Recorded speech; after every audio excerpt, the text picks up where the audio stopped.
Good morning and Assalamu alaikum friends. I again welcome you to my YouTube channel. Today, friends, I'm going to introduce a new structure. Friends, if we get this type of verb forms in Bangla sentences, অর্থাৎ যদি বন্ধুরা আমরা এই জাতীয় ক্রিয়াপদ এর চিহ্ন বাংলা বাক্যে দেখতে পাই, যেমন যাইতে না যাইতে, পৌঁছতে না পৌঁছতে, আসিতে না আসিতে, এরকম ক্রিয়াপদের চিহ্ন যদি বাংলা বাক্যে শেষে দেখতে পাই, তাহলে বন্ধুরা তার ইংরেজি আমরা এভাবে স্ট্রাকচার ফলো করব।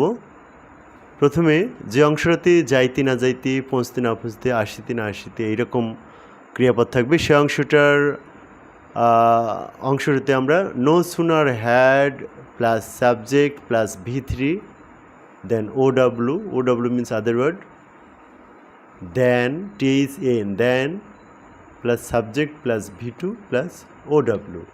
That means then এর পূর্বের অংশটা past perfect, but it will follow a special structure. The sentence will start with no sooner had plus subject plus V3, and the other part of the sentence should be translated into past indefinite.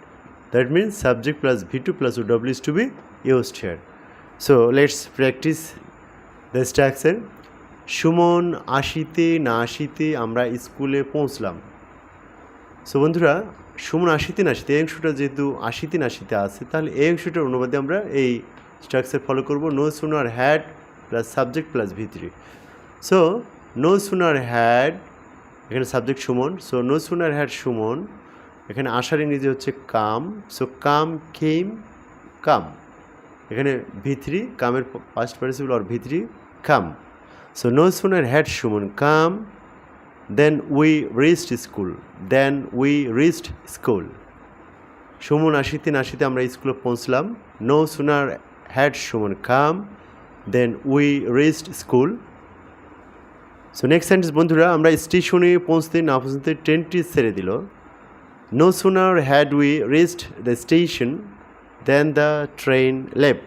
No sooner had we reached the station than the train left. So friends, আমরা দেখতে পাচ্ছি আমরা স্টেশনে পৌঁছতে না পৌঁছতে, এখানে যেহেতু পৌঁছতে না পৌঁছতে এই অংশটা আমরা স্টেশনে পৌঁছতে না পৌঁছতে এই অংশটা আমরা দেখতে পাচ্ছি। সো এই অংশের অনুবাদে আমরা নো সুনার হ্যাড দিয়ে শুরু করব। So no sooner had we, এখানে পৌঁছার ইংরেজি রিচ, তার V3 হচ্ছে reached. So no sooner had we reached the station, ট্রেনটি ছেড়ে দিল, ট্রেনটি the train, then the train, ছেড়ে যাওয়ার ইংরেজি লিভ, লিভের পাস্ট পার্টিসিপল হচ্ছে লিভের V2 অর পাস্ট ফর্ম হচ্ছে left. So then the train left. So no sooner had we reached the station then the train left. So another sentence, লোকটি বাজারে যাইতে না যাইতে আমরা স্কুলে গেলাম। No sooner had the man gone to market then we went to school. লোকটি বাজারে যাইতে না যাইতে আমরা স্কুলে গেলাম। সো বন্ধুরা, প্রথমে আমরা লিখব no sooner had the man gone to market then we went to school. Friends, আমি আরেকটি স্ট্রাকচার নিয়ে কথা বলবো। বাংলা বাক্যের শেষে, বাংলা বাক্যের ক্রিয়াপদের শেষে যদি তেসি, তেসো, তেসে, তেসেন বা চলিত বাংলায় চচ্ছি, চচ্ছে, চচ্ছেন এবং সময়ের উল্লেখ যদি থাকে, যেমন আমি 2 ঘন্টা ধরে একটি বই পড়তেছি, এইরকম বাংলা বাক্যের ইংরেজি আমরা এই স্ট্রাকচার ফলো করে লিখতে পারি। যেমন বন্ধুরা দেখতে পাচ্ছি, প্রথমে subject have been or has been, ভিং OW, that means other word, then for or since plus time. As for example, সে 2 ঘন্টা ধরে একটি বই পড়তেছে। So he has been reading a book for 2 hours. সে 2 ঘন্টা ধরে একটি বই পড়তেছে। he has been reading a book for 2 hours. Second sentence, Rana 7 দিন ধরে একটি বই লিখিতেছে। Rana has been writing a book for 7 days. আমরা 5 বছর যাবৎ এই স্কুলে পড়িতেছি। we have been reading in this school for 5 years. তাহারা সকাল থেকে তোমার জন্য অপেক্ষা করিতেছে। They have been waiting for you since morning. So friends, একটা প্রশ্ন থেকেই যায় যে কী জাতীয় সাবজেক্টের উপর আমরা হ্যাভ বিন আর কী জাতীয় সাবজেক্টের উপর আমরা হ্যাজ বিন ব্যবহার করব। সো আমরা হ্যাভ হ্যাজের ব্যবহার বন্ধুরা এর আগের ভিডিওতে দেখেছি, তবুও আমরা আরেকবার দেখি। যেখানে হ্যাভ বসবে সেখানে হ্যাভ বিন বসানো যাবে সেই সব সাবজেক্টের পর। সো বন্ধুরা, I, we, you, they, the boys অথবা যে কোনো প্লুরাল সাবজেক্টের উপর আমরা হ্যাভ বিন বসাতে পারি।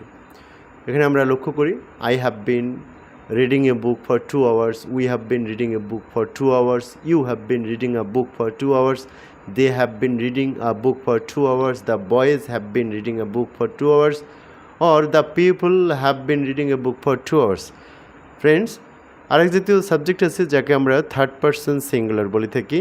As for example, he, she, it, the boy, or any third person singular number subject.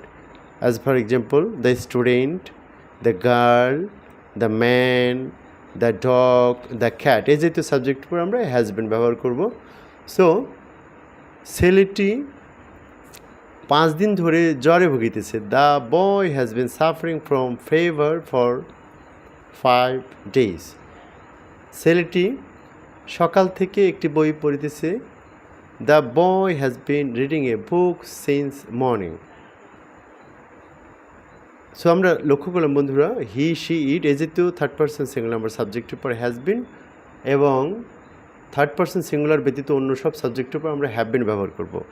Another important point that is to be noted is that we should be careful about the usage of for or since in sentences. So what's that, friends? আমরা এখানে লক্ষ্য করেছি for 2 hours যখন আমরা ব্যাপক সময়ের কথা বলবো, যেমন 2 ঘন্টা ধরে, এগুলো ব্যাপক সময়। 7 দিন ধরে, 5 বছর যাবত, এগুলো বন্ধুরা ব্যাপক সময়। এই জাতীয় ব্যাপক সময় যেখানে আমরা সময়টা কখন শুরু হয়েছে তার উল্লেখ পাই না। 2 ঘন্টা ধরে কখন শুরু হয়েছে সময়টা, এটা কিন্তু উল্লেখ নেই। 7 দিন ধরে কখন 7 দিন শুরু হলো সেটা উল্লেখ নেই। 5 বছর যাবত কোন সাল থেকে 5 বছর শুরু হয়েছে তার উল্লেখ নেই। এই জাতীয় সময়কে আমরা ব্যাপক সময় বলি এবং এই সব সময়ের সাথে আমরা ফর প্রিপোজিশনটা ইউজ করব। So for 7 days, for 5 years, for 6 hours, for 3 months. So এই জাতীয় সময়গুলোর সাথে বন্ধুরা আমরা ফর ব্যবহার করব। কিন্তু সিন্স কোথায় বসে বন্ধুরা? আমরা লক্ষ্য করি, তাহারা সকাল থেকে তোমার জন্য অপেক্ষা করে দিয়েছে। এখানে সকাল থেকে সময়টা কখন শুরু হয়েছে বন্ধুরা সেটা কিন্তু বলা আছে সকাল থেকে, কিন্তু এই জাতীয়গুলোতে কিন্তু এখানে যেমন বলা আছে সকাল থেকে সময়টা শুরু হয়েছে এটা বলা আছে, কিন্তু 5 বছর যাবত কোন বছর থেকে 5 বছরটা শুরু হল সেটা কিন্তু উল্লেখ নেই বন্ধুরা। এখানে ফর আর এখানে সকাল থেকে সাথে আমরা সিন্স ব্যবহার করব বন্ধুরা। তেমনিভাবে since morning, since Monday, since 2 PM মানে দুপুর 2টা থেকে, জানুয়ারি মাস থেকে সিন্স জানুয়ারি, সিন্স 2020 মানে 2020 সাল থেকে। সো আমরা এই জাতীয় সময়গুলো কখন শুরু হলো সেগুলো বুঝতে পারি। সো এখানে আমরা সিন্স ব্যবহার করব। So friends, perhaps I have been able to make you understand. So I think আপনারা এই স্ট্রাকচার ফলো করে অনেক প্র্যাকটিস করবেন এবং অসংখ্য সেন্টেন্স তৈরি করা শিখবেন, অসংখ্য ভার্বকে এই সকল স্ট্রাকচার দিয়ে বলা শিখবেন।